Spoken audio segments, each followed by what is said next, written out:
Баршаңызға сәлем. Бүгін сіздермен бірге оқтаусыз жайылатын медовиктің рецептісімен бөлісетін боламын. Өте жұмсақ әрі нәзік болып шығады. Видеоны соңына дейін қарап, менің каналыма тіркеліп кетуді ұмытпаңыздар. Бізге керек заттардың тізімін, граммдарын видеоның соңында шығаратын боламын. Сондықтан видеоның соңына дейін қараңыздар. Ең алдымен құрғақ ыдысқа осылай балды және сары майды салып, су моншасында ерітетін боламыз.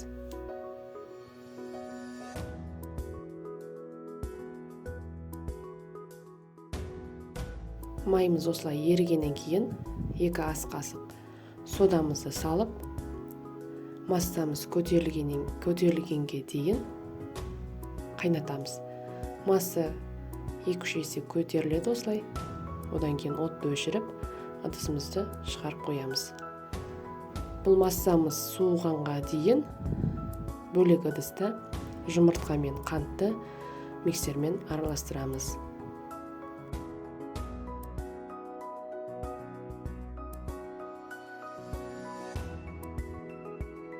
Бал мен майымыз әбден толық суыған болуы қажет.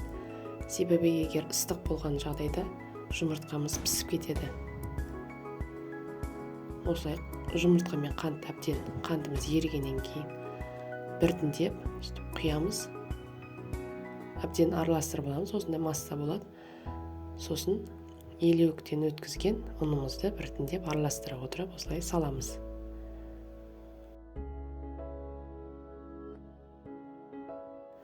Осылай дайын болады біздің бисквитіміз. Алдын ала пергамент қағазына осылай керекті формамызды сызып аламыз. Мендегі диаметрі 24 см болды.